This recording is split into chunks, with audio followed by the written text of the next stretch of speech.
Okay, well, hey guys, taking a quick sneak peek of that brand new 2014 Eagles Fury Jet Dragster. I'm even being quiet when I'm talking to you because we snuck the cover back just a little bit, just so you could take a look. Inside the afterburner, a big stainless steel tube, but inside here is one of the biggest combustion chambers in our industry. And so inside this afterburner, if you look way forward up inside, you're going to see a hexagon shaped piece. That big hexagon spider web looking deal, that's what we call a flame holder. That helps support the combustion of the afterburner. It has to be perfectly placed. The velocity of the air coming off the back of those turbine wheels way forward up in there, all those blades, those turbine blades, the velocity of that air coming off there is nearly 2,000 miles an hour.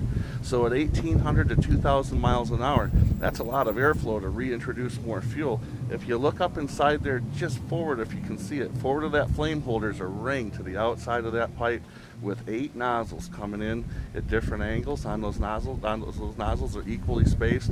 There's 176, that's a secret that we are letting out, I guess, today. 176 25 thousandths holes drilled in those nozzles, perfectly spaced, so that spray pattern of that fuel comes off there so perfectly with all the heat and all the airflow that comes through here. The atomization of that fuel is perfect. When we ignite that fuel with a device that we call a hot streak nozzle, which actually takes a stream of fuel back up forward, even forward of those turbine blades, up in the combustion section of the engine, we spray a little stream of fuel back through the turbine wheels.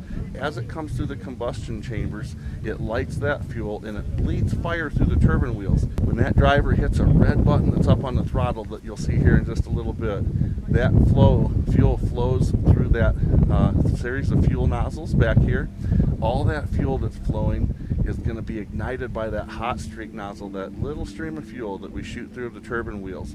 Tonight, when we unveil the car, we're going to see if we can get this old baby running, and we're going to try and make it flow some fuel to the afterburner. You're going to see a bunch of white smoke come out the back. That's not a supplemental fuel smoke system. It's actually fuel that the driver hasn't chose to light yet, and so she's going to flow that fuel.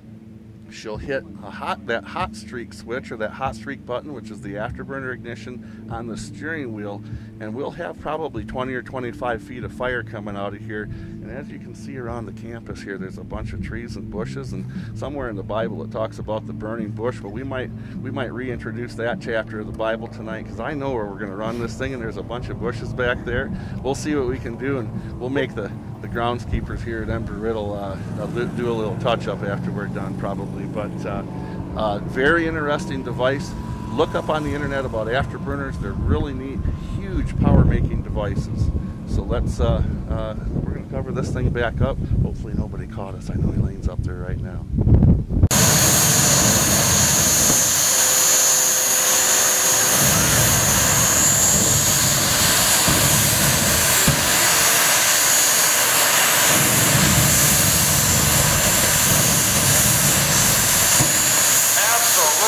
Spectacular firestorm behind Elaine Marsh's jet-powered Dragster. Generating a quarter of a driveway park asphalt. Now she brings the engine RPM up all the way.